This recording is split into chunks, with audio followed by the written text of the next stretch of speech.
एक गांव में रमेश नाम का एक गरीब चरवाहा रहता था।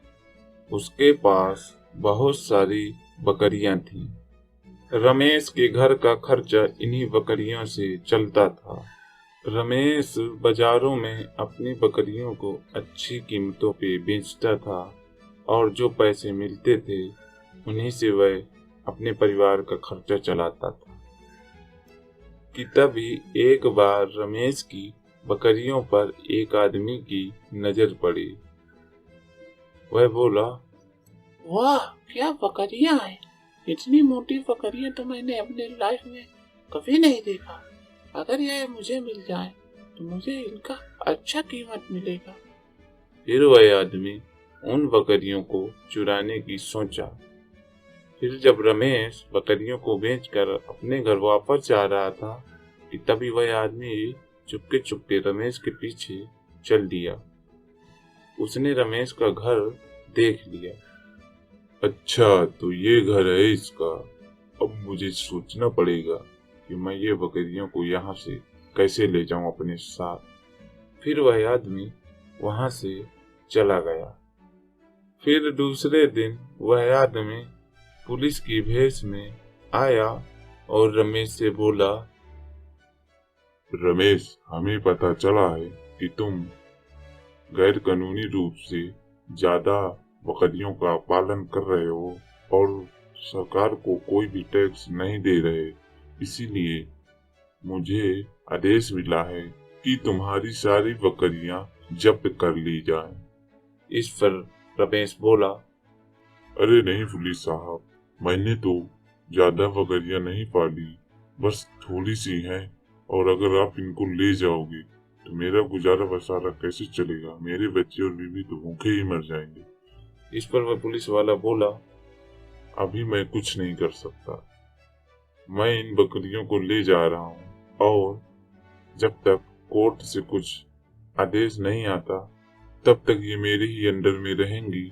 उसके बाद जैसे ही आदेश आता है वैसे ही आगे की कार्रवाई जारी की जाएगी।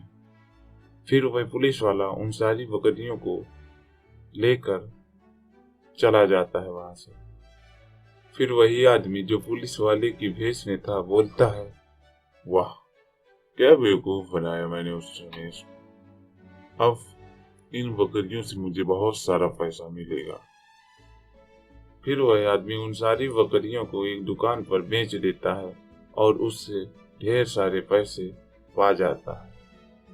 फिर वह नकली पुलिस वाला रमेश के पास बार बार आता और झूठा बहाना बनाकर रमेश की बकरियों को अपने साथ ले जाता और उन्हें बाजार में बेचकर ढेर सारे पैसे कमाता। रमेश को उसकी इन हरकतों पर थोड़ा शक हुआ, इसीलिए उसने पुलिस को फोन मिलाया और अपनी सारी बात बताई। तो पुलिस वाला बोला, नहीं नहीं रमेश, ऐसा तो कोई आदेश नहीं मिला हमें सरकार की तरफ से। अगर ऐसा मिलता तो मैं खुद आता ना तुम्हारी पास, किसी और को क्यों भेजता।